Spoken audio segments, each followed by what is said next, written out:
Welcome to Playful Podcast, your guide into the underground scene where we discover topics on kink and electronic music every week. Don't forget to subscribe to not miss out on our next episode. We're excited to be here today with Bishop Black, who is a porn actor, producer, and director. Bishop takes us through the scenes of the porn industry, how they got started with a hardcore mainstream BDSM scene that didn't quite do it for them, yet continued and found their path as a today strong voice for the scene and one of the most requested porn performers. I am Amanda, and this is Playful Podcast. And he said, "Oh yeah, Bishop is in every porn ever made. I can't have a wank without Bishop." I was like, "It's super true." It is super true. I don't know how you do it. Like, you are working hard. Don't know how to react to that. Before we start this week's episode, I have a little gift for you, as this episode is brought to you by Cheeks. You may know by now that we at Playful stand behind the message "pay for your porn," not only as it's better for all parts involved with the creation of it, but also as you'll get real quality. That's why we're so excited to be able to give you a 7 days free trial of Cheeks. Now you can finally stay at home on this rain and grey day and just dwell in erotic films, erotic audio stories, expert-led workshops on sexual wellness, and a taboo-breaking magazine. You see, there's a lot of pleasure, but also some knowledge. So if I were you, I'd go to getcheeks.com, link is also in our description, and type in the code PLAYFUL7. That means playful in capital letters and the number 7.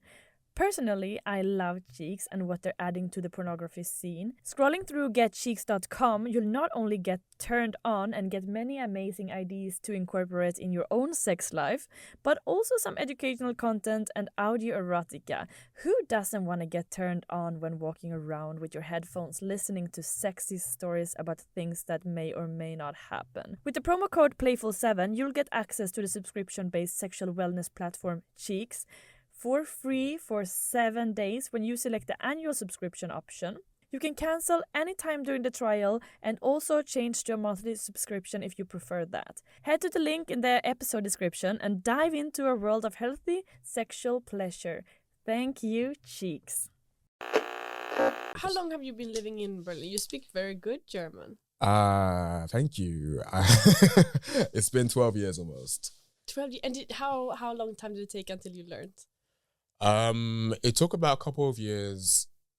One course, which was like basically the assimilations course that I took ages ago, which was only there for like 4 months of the 6, and also working in bars and getting very, very, very, very drunk and not worrying about how I speak German to get me into speaking German. Life hack. Like alcohol and languages really work well. Because then all that sort of like, am I saying the right thing or not, kind of goes out the window, and you're like, no, I'm going to get my point across right now. That's the only thing you have in mind. Yeah. That's true. That's really a good tip. I need to drink more and like go to bars alone, I think. Like without people who speak English. But I also go to some good bars, like Tier or what else is a good bar? My bar, Half, there's a good bar. Your bar? I don't own the bar. I work there sometimes. Okay. Where is it? It's on Schindlerstraße 6. Where is it? Neukölln. So it's like Ah. Kreuzgang, basically. You have like the Kopasser Dam. You got like Movimento Kino there. And then you go a bit further up towards like Kopasser Tor. And then you got, there's this little park area with one street going down. And there's another side from the Schindlerstraße where it goes this way. And it's just on the Schindlerstraße, basically. They do cocktails and it's a nice little vibe and stuff. Yeah, it's a nice, yeah. Okay, I'm definitely coming. Yeah. I mean, I don't work there so often anymore, but like when you do, just let me know and we'll have a drink together. Yes, perfect. Looking forward. Yeah. Okay, I'm so excited to have you here. Thank you so much for coming. Thank you for having me. Yeah, I'm gonna get to like dig deeper and learn more about you. I'm Oh, so no. excited. Yeah, let's see how far you let us in. But could you tell me about how your own porn interest started? Yeah. Well, I came out as bisexual when I was 17 years old. After a very weird sort of like, discovery of trying to find that out. And one of the things I noticed when I came out, and I was living in London at the time, one of the things that I noticed when I came out, when it came to publications, whether it's free publications like Boys Magazine or other things, that there wasn't really much of representation for Black bodies, basically. So there was this free magazine that I mentioned before, Boys Magazine, had a little page called The Backroom Boy. And at the time I was like, identifying more as cis, so I wanted to be a backroom boy. And I eventually managed to find my way into like being the backroom boy, and that was like something that I wanted to do because I wanted to see people like me in the work that I was also kind of consuming as well. And then later on, I worked mostly with glamour modeling, which is basically more nude modeling, also life modeling as well. Oh, so how did you get into that? There's like a website you can go to, you can like register, and then they do like different types of modeling experiences. So they do like, art classes, and I went to do that basically. Were you living in London then? I was still living in London, yeah. They also had hen parties, so I went to do like life modeling for hen parties, which was completely hilarious, but paid more. So like I was very much into working with that. And then I did my first porn movie when I was 23. I'm 37, almost 38 now. And it was like, of all the, basically I did this, like my first film when I was 23, after doing some more like glamour modeling things. And I also did some sex work stuff as well. Actually was not, it wasn't really like deliberate. I just fell into it, so to speak. Mm-hmm. And with the first porn, it was like a gay porn film, very BDSM, very hardcore. And I was like, okay, this is my first film. That's like, some people kind of like start off slowly. I did like a little solo masturbation scene beforehand, and that was my slowly before going straight into that. Wow, deep dive. Very, very big deep dive. Excuse me. And then I didn't do anything until I moved. Well, I did some performance art stuff revolving like body work, basically, which is like the beginnings of my performance art world life. And then I moved to Berlin after like going a few times over to do a couple of like performances with this artist who I was working with called Wojciech Kozma. And then eventually, after like maybe a couple of years, I decided to kind of go back into porn again and worked with Catso Film, Asties, Dandy Dicks. And then eventually from that point, it kind of just, after I did my first scene as Bishop Black, because I wasn't Bishop Black until having my cake, basically, which was like the first major scene as Bishop Black. And then from that point, everything kind of started rolling.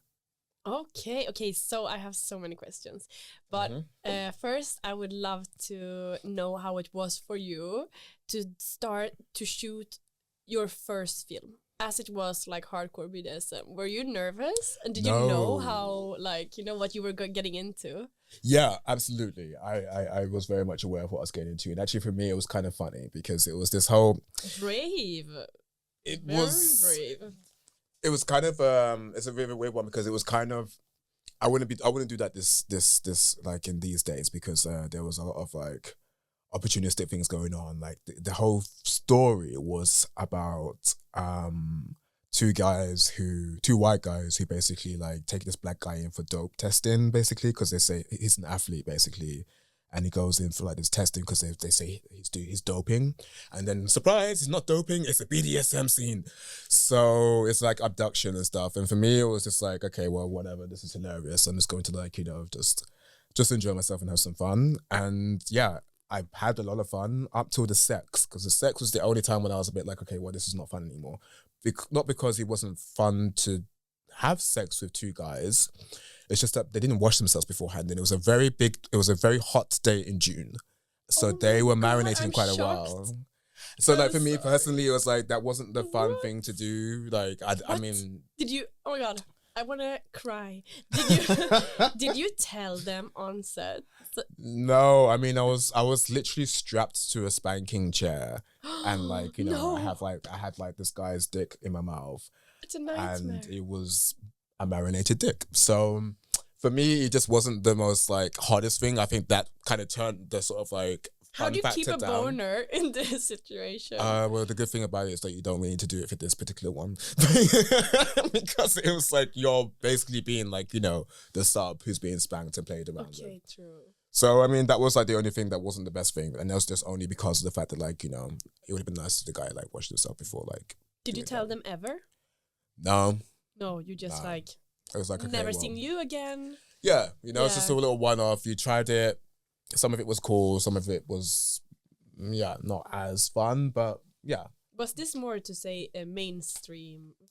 Oh yeah, it was completely mainstream. Yeah. Yeah. So you started out there.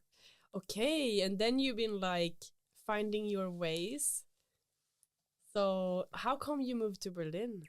I just didn't want to live my whole life living in London, basically. I feel like I lived my entire life in London, and I wanted to give the opportunity to actually travel to other places and experience different like lives.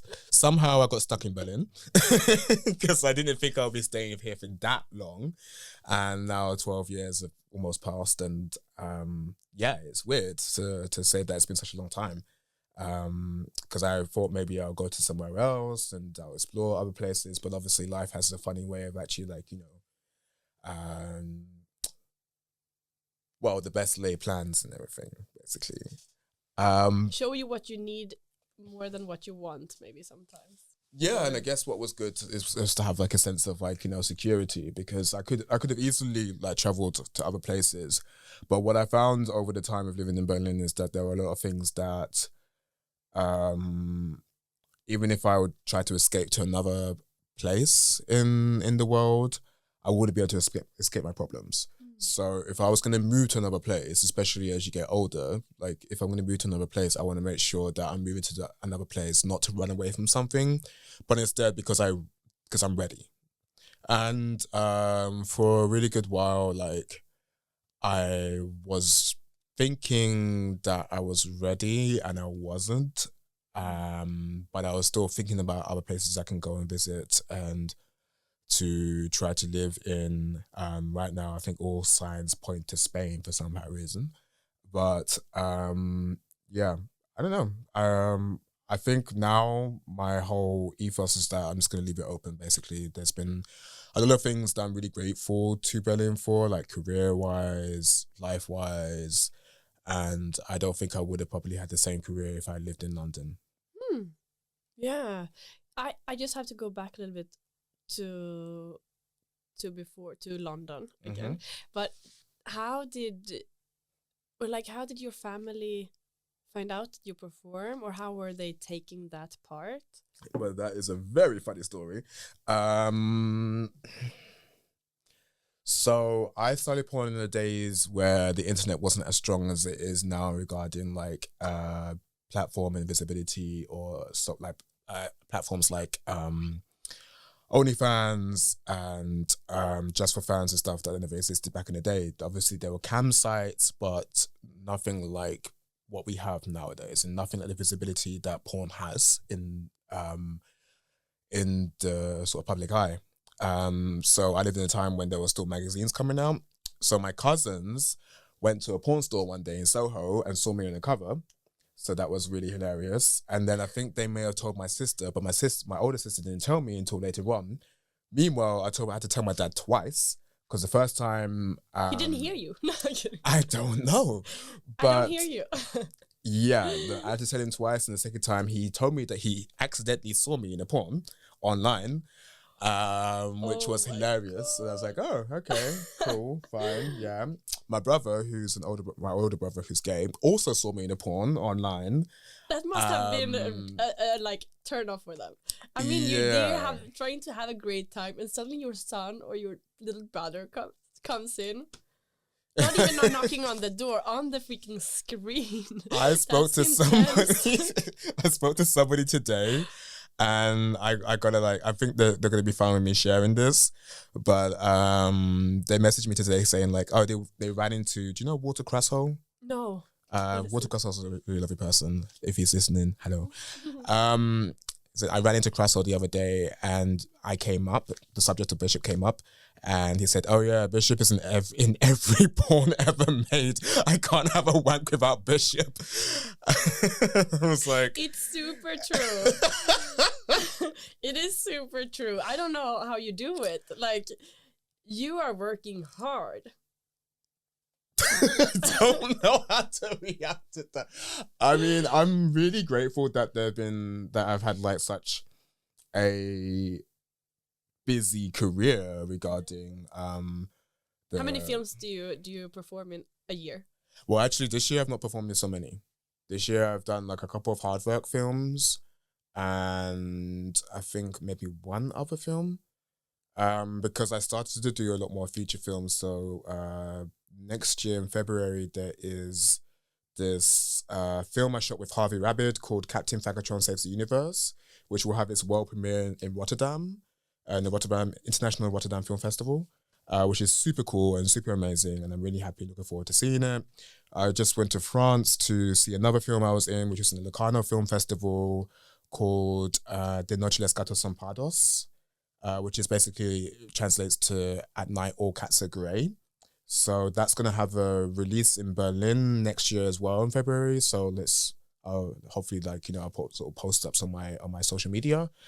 And then there's another one that's still in post-production, which I shot last year and the year before, called Clara and Luke, which stars myself and Lena Bembe, as well as Yasko Fida, Dante Dionis, Jamal Phoenix, and also Nikolai Jism. So there's a bunch of people in that film. And that, I don't know when the release date of that is, but that's basically what I've been kind of doing a lot more of. And then in the meanwhile, there's also some stuff from like Him Eros by David Wavy that I shot last year as well. So I mean, there's like, I just thought about that I the other day got a text from a friend who said, "I'm in wedding. Bishop is sitting next to me. I'm so starstruck." Wait, what? Yeah. wait, wedding? Yeah, it was like 2 weeks ago, maybe. What was I doing in wedding? I don't know. You were in a coffee shop or something. Oh, that was probably like when we were doing that residency program with Peaches. Probably. Yeah. He was super starstruck.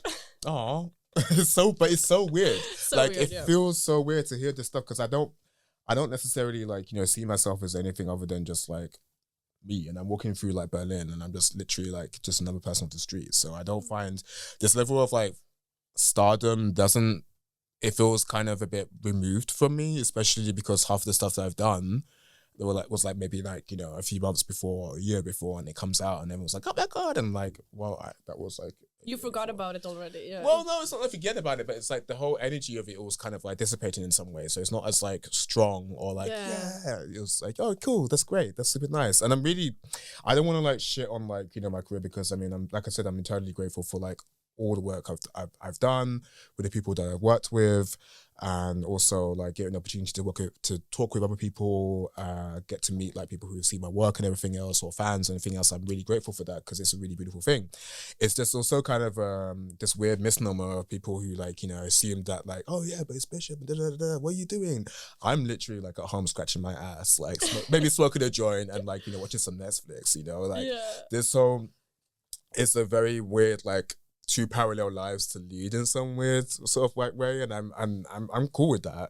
And especially now that I'm kind of going more back into theatre, because I have a solo show coming up in March, the one that I've done before with the Bad House 9 Strauss called Becoming My Body, and I'll be starting a new production basically. So I kind of my focus is more on like movement and dance, and actually like kind of improving my skills basically, especially with like more burlesque and cabaret stuff. You are being very creative. Like, I don't understand where you find the inspirations. A lot of it has to do with BDSM topics. So a lot of my performances in more like club scenes, like House of Lunacy, for example. They give like all the performers a lot of like inspiration with their themes and stuff. But a lot of my work has to do with like BDSM as catharsis, basically. So There could be like the Candle Crown performance, which was at the Harvard Playful Party, which is a lot to do with like obviously wax play and then also kind of movement within that wax play. There's some performances with self-modification as well, which is super fun to do, but also very tricky. So I performed that once and I really love it, but it takes a little bit of like effort to kind of get the tape around or the cling film around and then cut yourself out of it. There's also the one where I tie my legs up with this one silicone tube in my mouth and you have one in my anus. And I kind of just tie my legs up with both of them. Incredible. So it's just a lot of like things that I kind of want to try and find. It's hard to picture before you see it, but it sounds incredible. It's fun to do, but it takes a lot of preparation, literally. Yeah, I can imagine. But no preparation you haven't done before. That was me giving a look. Do you also watch yourself, like when it comes to films, do you watch your films after they're released? No. If it's in the Berlin Porn Film Festival, then I will watch it. Because I mean I'm there, so why not?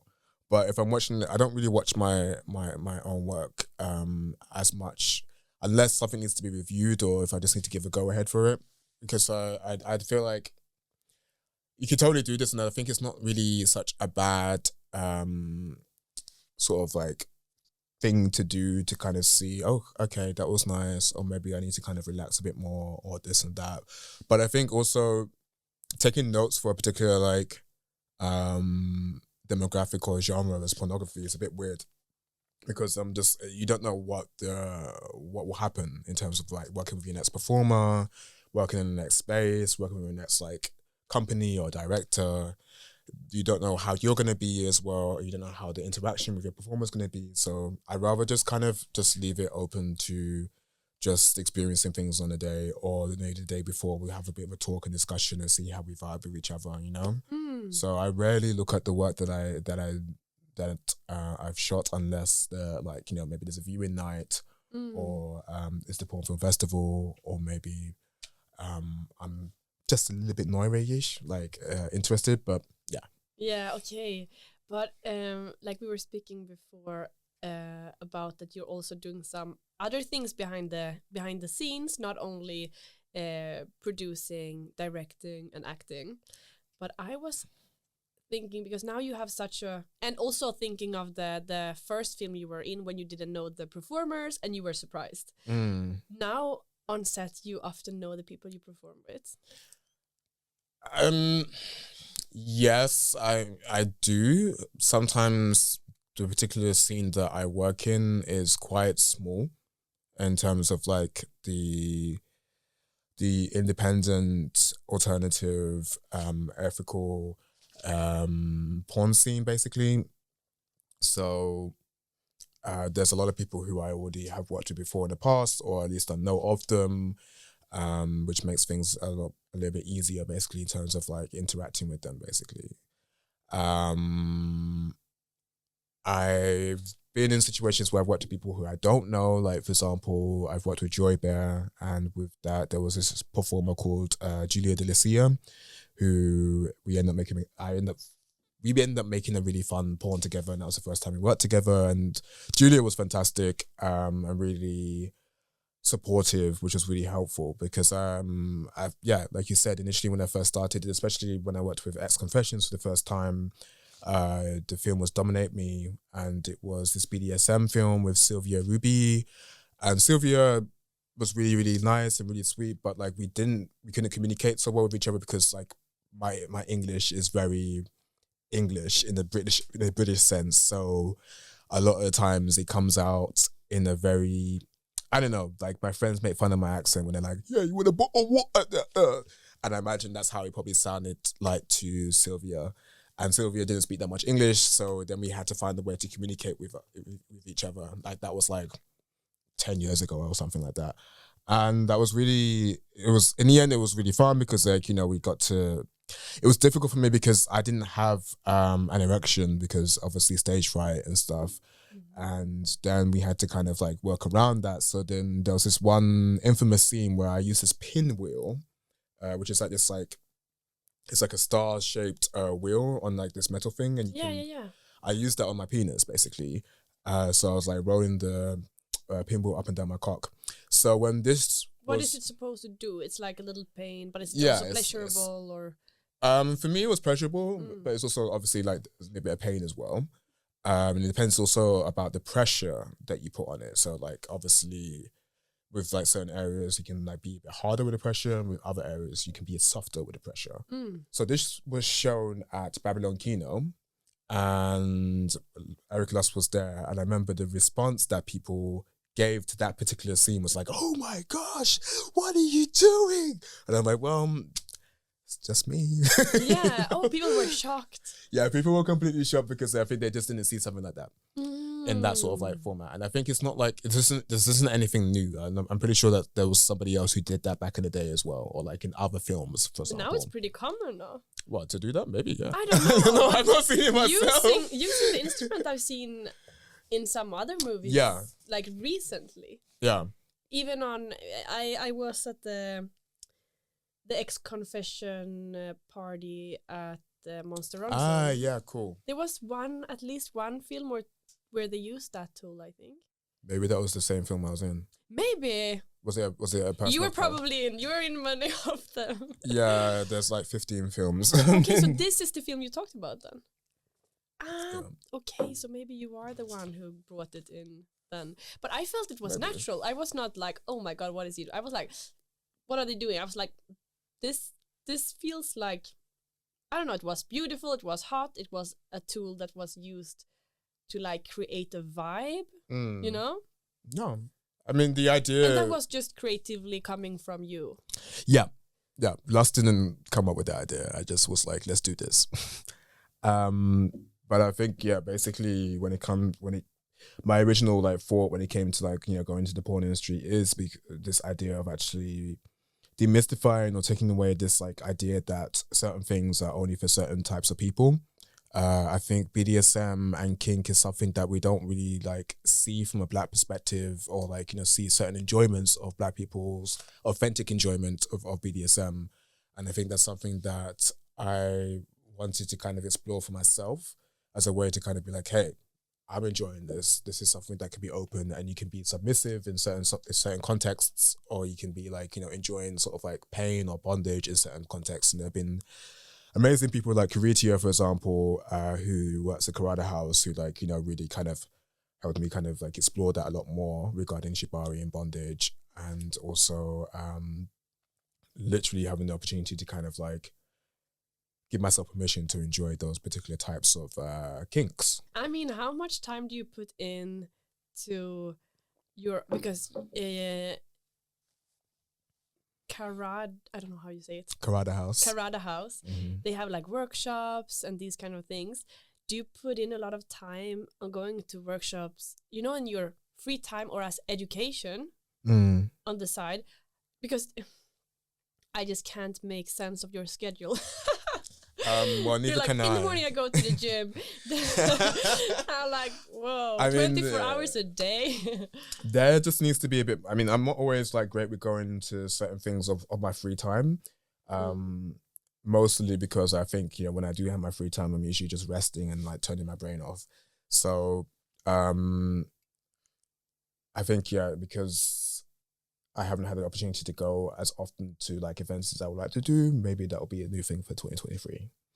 Yeah, I hope so. It's good to like, because it's hard. I feel it's very hard to be creative and come up with ideas when you're always watching your next step, or you're like preparing for the next thing and don't get to turn off your mind.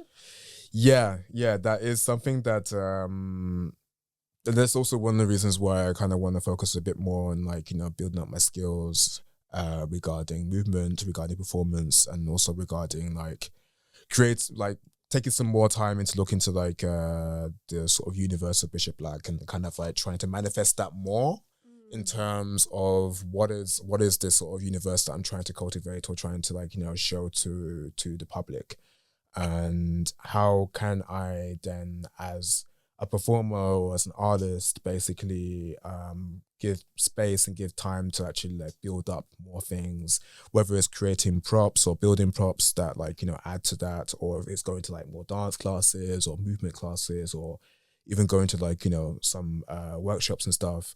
The idea now for me is that as I'm feeling more assured in what I want to kind of do, I would like to kind of then take more time to kind of build up more skills and like, you know, just kind of to perfect them a bit more, you know? Yeah. But when you lived in London, did you also have a big community back then? Communities in what way? In like you were hanging out with other porn performers, directors, and you know? No, not at all. Everything came from Berlin. I didn't, when I was still hanging out in London, I was, like I said, I was doing more performance arts related stuff. So, like I said, I worked with this artist called Wojciech Kozma, who actually introduced me to Berlin in the first place. And there was another body painter who I worked with called Victoria Guggenheim, who makes amazing body painting work as well. And basically from that point, I've always just been kind of involved within like, you know, that, but then not really working with any porn performers after the first porn I did, basically. So it wasn't until Berlin where I went into more like sex work things, where I worked in more like, you know, pornography, where I worked in more performance, because I didn't really feel like I wasn't feeling certain of myself back when I was living in London to actually do like performances or like really kind of go into porn, because I wanted like something a lot smaller to kind of start off with, because the mainstream scene is a very difficult scene to kind of jump into, especially as a Black performer, and especially as a Black bisexual performer. So there wasn't much of a window to kind of like, you know, explore or to kind of like become seen or become like, you know, somebody who's sought after. And I feel like in that sort of regard, that all the things that have kind of come up in the last couple of years from like, you know, OnlyFans and all these other clip things or clip sites are really helpful. I think at the same time, there still needs to be a lot more work regarding how we kind of approach sexuality and how people who are like artists can get the chance to actually, or like sex workers can get the chance to actually properly do their work without being discriminated against. I think also it's a difficult situation, because I feel like there's always like this catch-22 thing of like, oh, there's this new site where we can work on and we can actually earn our money as like, you know, independent as possible, which I think is fantastic. I think the reasoning for most people is because like, yeah, we need to then make a quick buck, and I get that. Like, you know, during the Corona time, that was necessary. That people then find themselves working in pornography, and I don't think that's like a bad thing, because I think there's some people who actually have made amazing careers from that. I think also at the same time, you have to respect the field that you kind of like are utilizing or using. Like, give props to the field that you're working in, including your, like, you know, your fellow sex workers and porn performers. Because you can't go into like the industry and then be like, yeah, I got my money, and then scooch, because that doesn't really help the industry. Like, how do we then feed the industry, and how do we kind of look after the people who don't get their chance to, like, you know, be to have the same sort of like accessibility as other people, whether it's like, you know, migrant or like full service sex workers or like trans sex workers or like people who don't have the same opportunities as other people. Yeah, exactly. This is like such a heavy topic too, and important. And do you feel that it has changed over the years, or is changing? Or I feel for every change that comes, there's always like, you know, a step back in regards to like laws and basically more anti-porn rhetoric that has been coming up a lot more. I think we're in a world which is very saturated with information, and not all information is actually like good information. So I think as one, like, the OnlyFans industry has already been like heavily saturated now because a lot of people are using this as a way to kind of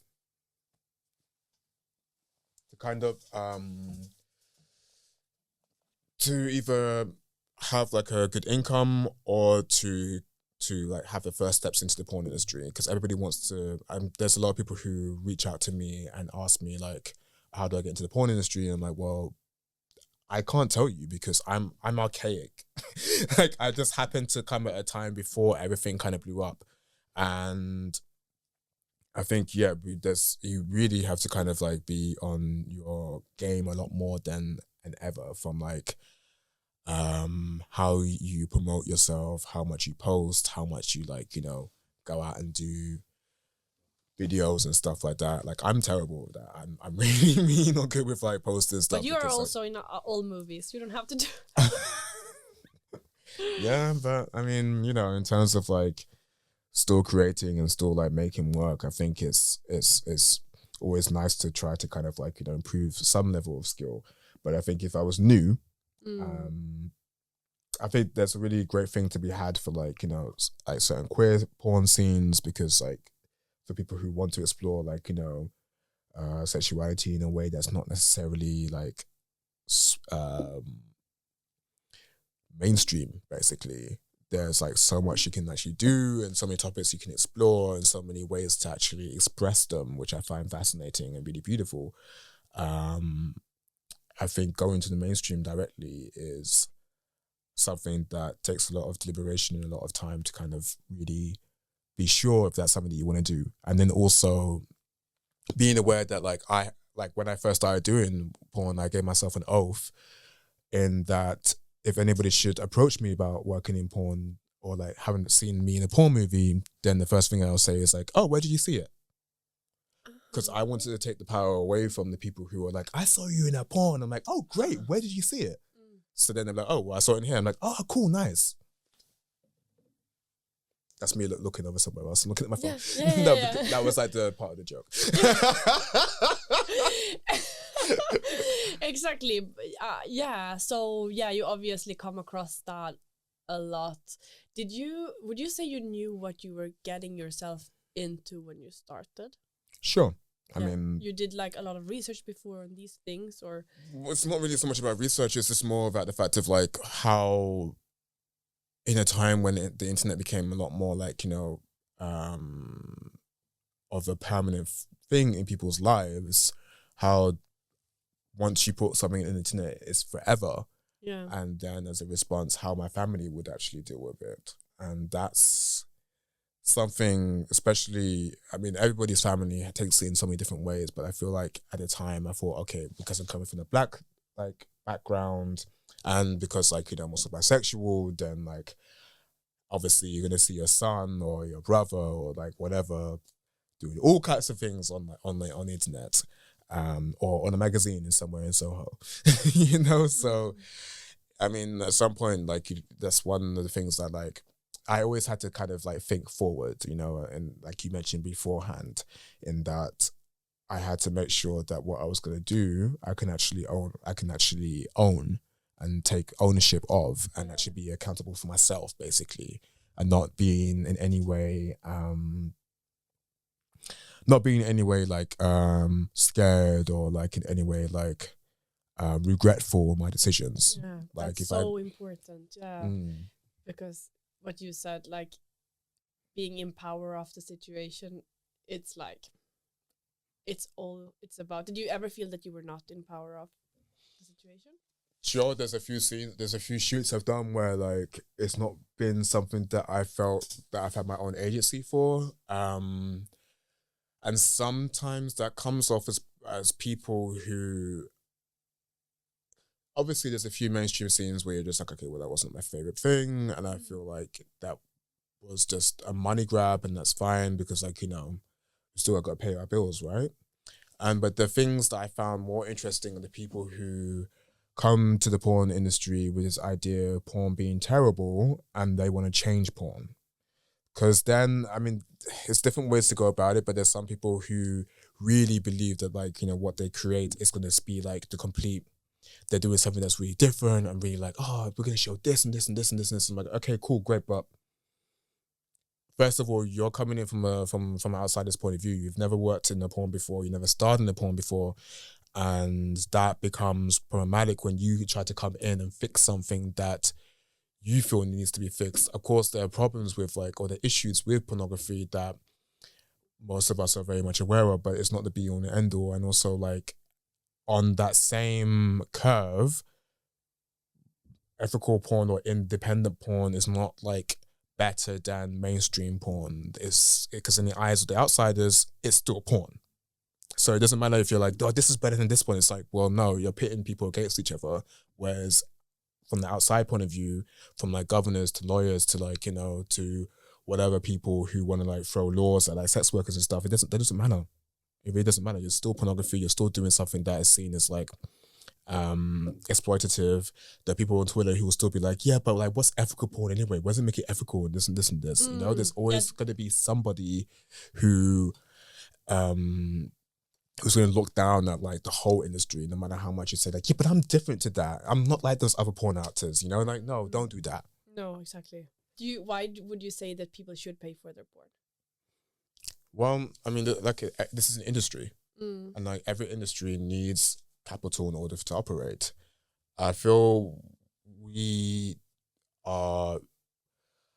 we're very spoiled in regards to having access to free things, in regards to pornography, in regards to other things like music or anime or anything else like that. But I think at the same time, it takes somebody's effort and blood, sweat and tears and cum and other fluids to basically create the work that you're basically jacking off to or masturbating to.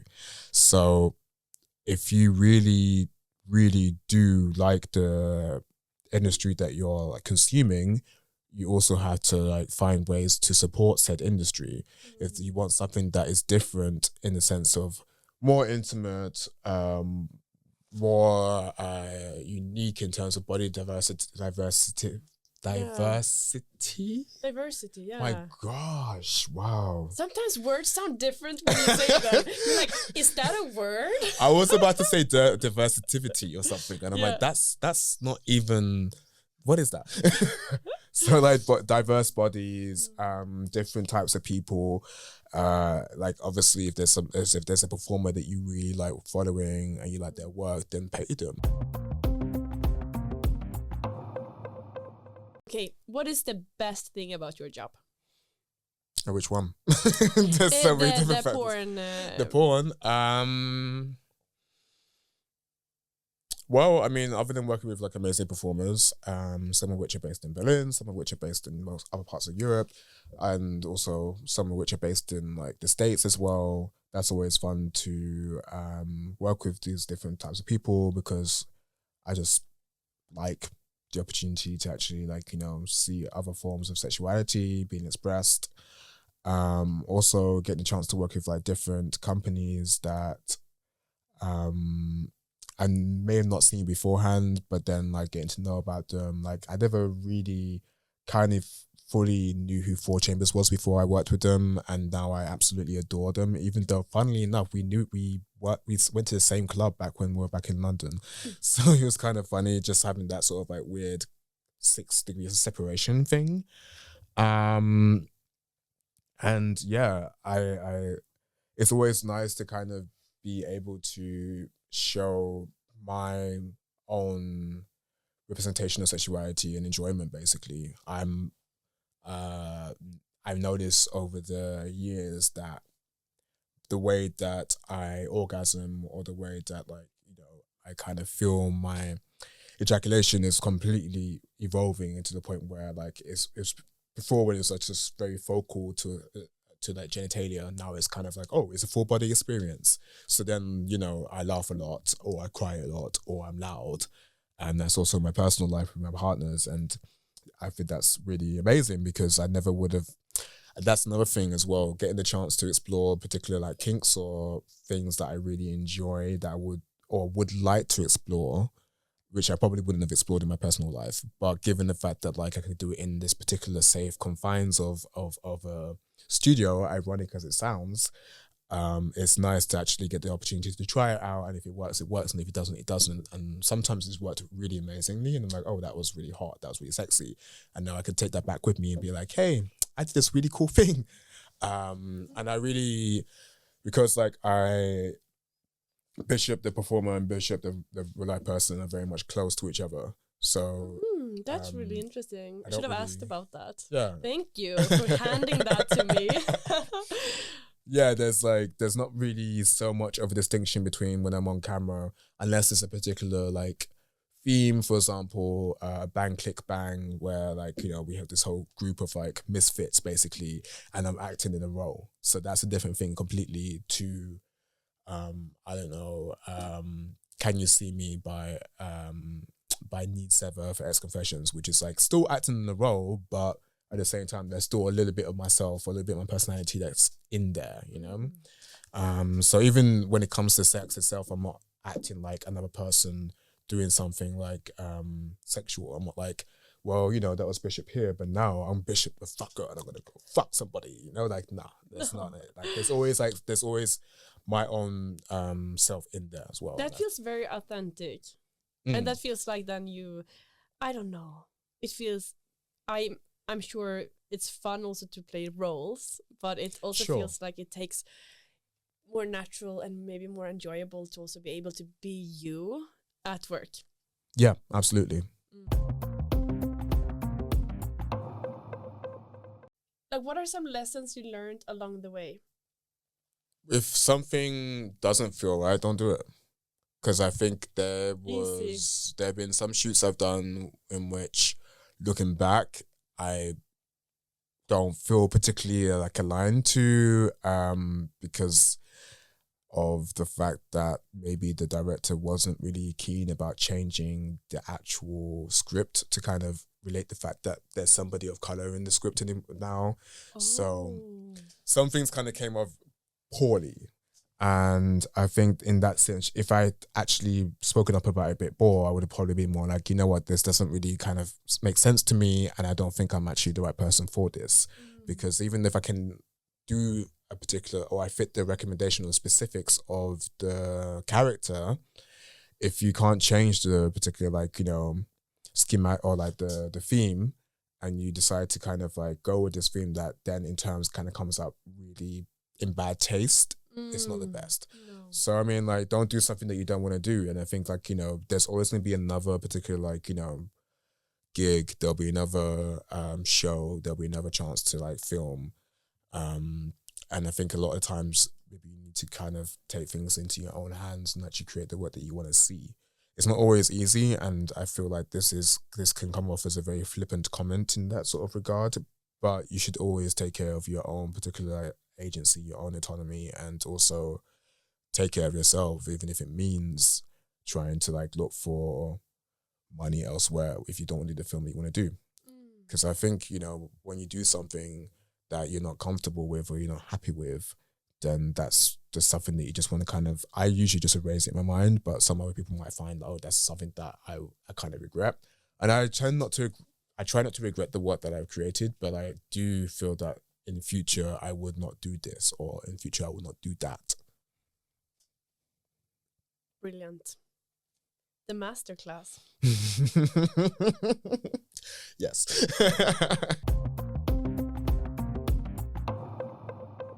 What is something you think the porn industry needs more of? I met a company called Royale at the last XBiz Berlin convention, and they work in doing audio porn. I know also that Cheeks are also working in audio porn as well. And I find this actually really interesting because obviously titillation or enjoyment of erotic audio is something that I haven't really kind of focused on so much, but I think it's something that can be very much, if done right, can be super hot and super sexy. I mean, I listen to a lot of audio because I watch a lot of videos for my other job, and that sometimes when you see something visual that's quite hot, but then you hear something visual, or so you hear something, especially like, because I don't Sound is a big Sound is a very big thing, and it depends on like how people enjoy this the sex. You can kind of tell if that's something that you can feel like you would enjoy as well, or you're like, okay, well, I'm glad that this person's enjoying their porn. I'm glad that the person's enjoying the scene, you know. And for me, I'm very sensitive to sound. Visual things can be like whatever. There's some things I just don't enjoy in porn. Like spit is one of the major things. I'm very like. Really? Yes. And that's something a lot of people really enjoy. I feel that's really interesting. It depends, really, because I think it's what we talked about before. We actually started to record in that when it comes to people filming their own content, there's a difference between actually being connected to your partner and actually doing something for the sake of like of doing something for the partner because you enjoy doing it, as opposed to doing something for the sake of doing something. So if I see somebody doing a very sloppy, wet, spitty blowjob and they're just spitting all over that dick, it doesn't turn me on. Actually, it's one of my hard limits. But on the subject of audio porn, I think that could be quite, because I have a very strong visual imagination. And if the person who's doing the audio porn comes out in a way that's super descriptive, but then also has a really nice voice to it, and you can kind of just listen and enjoy and be like, oh, this is actually really, really hot. Like, I think a lot of times we tend to ignore the imagination of ourselves for the sake of actually like seeing something that somebody else creates, where, and I'm not saying this is every time, maybe this is mostly just me, and maybe I'm kind of the person who tends to ignore like, you know, imagination stuff, but I think audio stuff really can be something that can create a whole mood, can create a whole like sensation, or You're create selling something. it. Yeah, I mean, I am all for it. I feel like I need to get it. there needs to be more audio porn, and needs to be more good audio porn that actually shows something that, or like gives you that sort of like sense of, oh, this is so hot. Oh my God, I'm so like, you know, like I'm yearning to have the experience that. I'm yearning to take that sort of, that scenario that somebody just spoke about and like bring it into my own personal life. You know, that thing for me sounds really attractive. Yes. And really sexy. Super hot. Yeah, I'm gonna start to subscribe. I'm there for it. Yeah, you really sold it good. It's weird. It's like you need to like sometimes get things in your face to know you need it in your life. Oh yeah, so to speak. Nailed it. Okay, thank you so much. Extra material. Yay. So good. Juicy. Love it. No, yeah, I have some more questions for the extra material. Oh, extra material. Yeah, so that's only for our Patreons. Okay, cool. But it's gonna be Hi, Patreons.